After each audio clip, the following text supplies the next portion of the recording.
ഇന്ന് മേഘാലയയിലെ രണ്ടാമത്തെ ദിവസമാണ്. തലേന്ന് ഉംഗോട്ട് റിവർ സൈഡിലെ ഒരു ടെൻറ്റിലാണ് ഞാൻ കിടന്നുറങ്ങിയത്. രാവിലെ 5:30 അലാറം ഒക്കെ വെച്ച് സൺറൈസ് കാണാൻ ഞാൻ എണ്ണീറ്റെങ്കിലും സൂര്യൻ പുലർന്നിട്ട് കുറച്ച് നേരമായിട്ടുണ്ടായിരുന്നു. കാരണം മേഘാലയയിൽ ആ സമയം 2:30 സൺറൈസ്. അത് ഞാൻ നോട്ട് ചെയ്യാൻ മറന്നുപോയി. ഇതാണ് ടെൻറ്റുകൾ. ഇങ്ങനെ കുറേ ടെൻറ്റുകൾ ഇങ്ങനെ അടുത്തടുത്തുണ്ട്. രാവിലെ തന്നെ നല്ല കിളികളുടെയും അതുപോലെ തന്നെ ഈ റിവറിൻ്റെ കളകളാരമൊക്കെ കേട്ടിട്ടാണ് നമ്മൾ എണ്ണീക്കുന്നത്. ആ കണ്ടതാണ് എൻ്റെ ടെൻറ്റ്. ഉംഗോട്ട് റിവർ ഏഷ്യയിലെ തന്നെ ഏറ്റവും ക്ലീനസ്റ്റ് ആൻഡ് ട്രാൻസ്പെറൻറ്റ് റിവർ. ഈ കാണുന്ന ക്യൂട്ട് ബബിൾസും ഈ റിവറിനെ ട്രാൻസ്പെറൻ്റ് ആക്കി നിർത്താൻ ഒരു കാരണമാണ്. ഇന്ത്യയുടെയും ബംഗ്ലാദേശിൻ്റെയും ഇടയിലൂടെ ഒഴുകുന്നത് കൊണ്ട് തന്നെ ഈ നദി ഒരു നാച്ചുറൽ ബൗണ്ടറി ക്രിയേറ്റ് ചെയ്യുന്നു. ഇവിടുത്തെ ആളുകളുടെ മെയിൻ ഉപജീവനത്തിലൊന്ന് ടൂറിസവും മറ്റൊന്ന് ഫിഷിങ്ങുമാണ്. അതുകൊണ്ട് തന്നെ ഇതൊരു ഇമ്പോർട്ടൻറ്റ് ഫിഷിംഗ് സ്പോട്ട് കൂടിയാണ്. രാവിലെ ആ ഇളം കാറ്റുകൊണ്ട് വെള്ളത്തിലും കല്ലുകൾക്കിടയിലൂടെ ഞാൻ നടന്നു.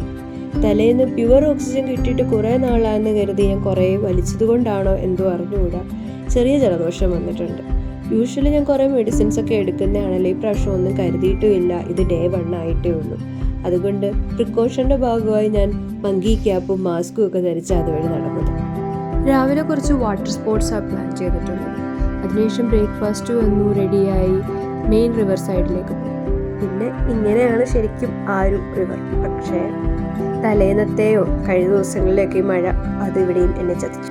മേഘാലയ വിസിറ്റ് ചെയ്യാനുള്ള ബെസ്റ്റ് ടൈം നവംബർ ടു ഫെബ്രുവരി ആണ്, വിൻ്റർ ടൈം. ആ ടൈമിൽ വാട്ടർ ലെവൽ കുറവുമായിരിക്കും. ഈ പറഞ്ഞ പോലെ ട്രാൻസ്പെറൻറ്റ് ക്ലിയർ ആയിട്ടുള്ള വാട്ടർ നമുക്ക് കാണാനും പറ്റും. ഞാൻ വന്നത് ഏപ്രിലായിപ്പോയി. ആ സമയത്ത് ടൂറിസ്റ്റ് പോകുന്നുണ്ടായിരുന്നു. അതുകൊണ്ടാണ് ഞാനും ഇറങ്ങി തിരിച്ചത്. പക്ഷേ എനിക്ക് ഭയങ്കര സങ്കടമായി. കാരണം വെള്ളച്ചാട്ടവും നദികളും ഒക്കെ നമ്മുടെ നാട്ടിലും ഉണ്ട്.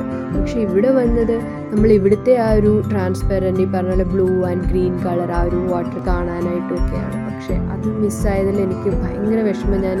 ഞാൻ കുറേ പൈസ കളയാണോ ചെയ്തത്, എന്തിനാ വന്നത്, എന്തൊക്കെയോ കുറ്റബോധം തോന്നി. എൻ്റെ കൂടെ ഒരു മലയാളി ചേട്ടനുണ്ടായിരുന്നു, അവിടുത്തെ ടീമിൽ പരിചയപ്പെട്ടു. പുള്ളിയോട് ഞാനിങ്ങനെ പറഞ്ഞുകൊണ്ടിരിക്കുകയായിരുന്നു അയ്യോ എന്നാലും. പിന്നെ ഒരു ചിറാപ്പുഞ്ചി പോകുമ്പോഴെങ്ങാനും ചിലപ്പോൾ അവിടെയും മഴയാണെന്ന് കേട്ടു. സോ അവിടെയും എനിക്ക് വലിയ പ്രതീക്ഷ ഉണ്ടായിരുന്നില്ല. പിന്നെ നെക്സ്റ്റ് ഡെസ്റ്റിനേഷനിലേക്ക് പോയി. ഇതാണ് മോലിംഗോങ് വില്ലേജ്, ഏഷ്യയിലെ തന്നെ ഏറ്റവും ക്ലീനസ്റ്റ് ആയിട്ടുള്ള വില്ലേജ്. പ്രൊനൗൺസ് ചെയ്യാൻ കുറച്ച് പാടായിട്ട് എനിക്ക് തോന്നി ഇവിടുത്തെ ഏകദേശം എല്ലാ സ്ഥലങ്ങളും. പിന്നെ ഇവിടുത്തെ ആൾക്കാരുടെ കാര്യം വളരെ പൊളൈറ്റ് ആയിട്ടുള്ള ആൾക്കാരാണ്. ഇപ്പോൾ എൻ്റെ ഗൈഡായാലും ഇപ്പോൾ റെസ്റ്റോറൻറ്റിൽ ചെന്നാലും അവിടെ മീറ്റ് ചെയ്യുന്നവരും വളരെ ഹോസ്പിറ്റാലിറ്റി ഭയങ്കരമാണ് ഇവരുടേത്. പിന്നെ സ്റ്റീവ് പറഞ്ഞു ഇവിടുത്തെ ആൾക്കാർ ഏറ്റവും കൂടുതൽ കഴിക്കുന്നത് ബ്രൗൺ റൈസ് ആണ്. പിന്നെ ഒത്തിരി നടക്കും, അതുകൊണ്ട് ഇവിടെയുള്ള ആൾക്കാർക്ക് ഭയങ്കര ആരോഗ്യമാണ്. സ്റ്റീവിന് പക്ഷേ ബ്രൗൺ റൈസ് ഇഷ്ടമല്ലെന്ന് പറഞ്ഞു, കാരണം അതിനൊരു വേറെ ടേസ്റ്റാണ് പോലും. പിന്നെ ഞാനവിടെ എൻ്റെ ഹോബീസ് മരത്തിൽ വലിഞ്ഞ് കയറുക, ഏർമാടത്തിൽ കയറുക. എൻ്റെ മുഖം കണ്ടറിയാം ചെറിയ വിഷമം എനിക്കുണ്ട്, കാരണം ഞാൻ ഉദ്ദേശിച്ച കളറുള്ള വെള്ളം കണ്ടില്ല. പിന്നെ എൻ്റെ ജലദോഷത്തിൻ്റെ ഒരു അസ്വസ്ഥത ഉണ്ടായിരുന്നു. അവിടുന്ന് നല്ലൊരു ബെസ്റ്റ് താലി കഴിച്ചു. പിന്നെ സ്റ്റീവ് പറഞ്ഞൊരു കാര്യം എന്താണെന്ന് വെച്ചാൽ ഇവിടെ ഖാസി, ഗാരോ കുറച്ച് ട്രൈബ്സ് മാട്രിലീനിയൽ സൊസൈറ്റിയാണ് ഫോളോ ചെയ്യുന്നത്. അതായത് കുടുംബത്തിലെ ഏറ്റവും ഇളയ പെൺകുട്ടിക്ക് ആൻസിസ്ട്രൽ പ്രോപ്പർട്ടീസ് ഇൻഹെറിറ്റ് ചെയ്യുക, കല്യാണം കഴിഞ്ഞ് ചെറുക്കം പെണ്ണിൻ്റെ വീട്ടിൽ പോവുക, കുട്ടികൾക്ക് അമ്മയുടെ സർനെയിം വയ്ക്കുക, അങ്ങനെ.